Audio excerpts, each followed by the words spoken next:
With the help of over 30 vintage Barbies and her plastic perfect boyfriend Ken, designer Keanan Duffty produced a video with the dolls wearing exact miniature outfits of his men's and women's collections to present in place of an ordinary runway show. I think at the moment the sort of challenge is to do something different with the show. We had this idea of doing a doll show. Much quieter than working with models. They don't give you back chat, they don't tell you when you're hurting them. They put up with a lot of pain, they're very patient, they don't drink as much champagne.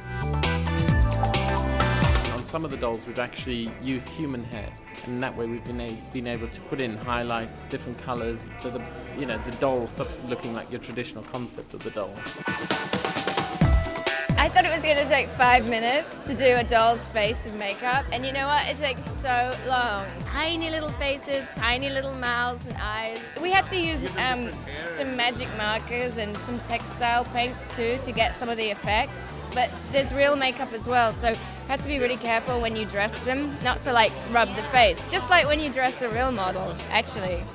Except these kids didn't arrive late. Never tardy for hair and makeup, these plastic professionals were now ready for their close-up. The way it works is we have the dolls on a conveyor belt, and we have the show set up like a regular show, so each doll will be coming out onto a runway and kind of moving down the runway like the girls and guys normally would in a show. To all intents and purposes, it's meant to look like a real runway show.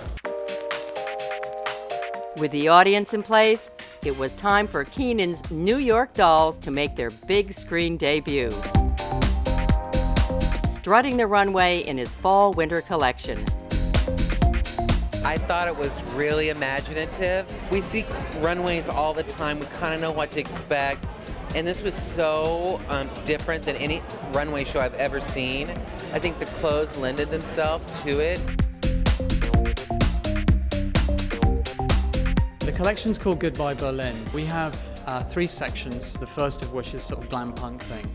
The middle section is a kind of slightly military influenced, and the third section is a sort of S&M look. Because it's miniature, it's so much more detailed and more time consuming.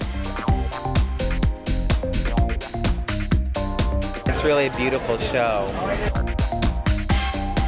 It was a great reaction. People were amused and they seemed to enjoy it.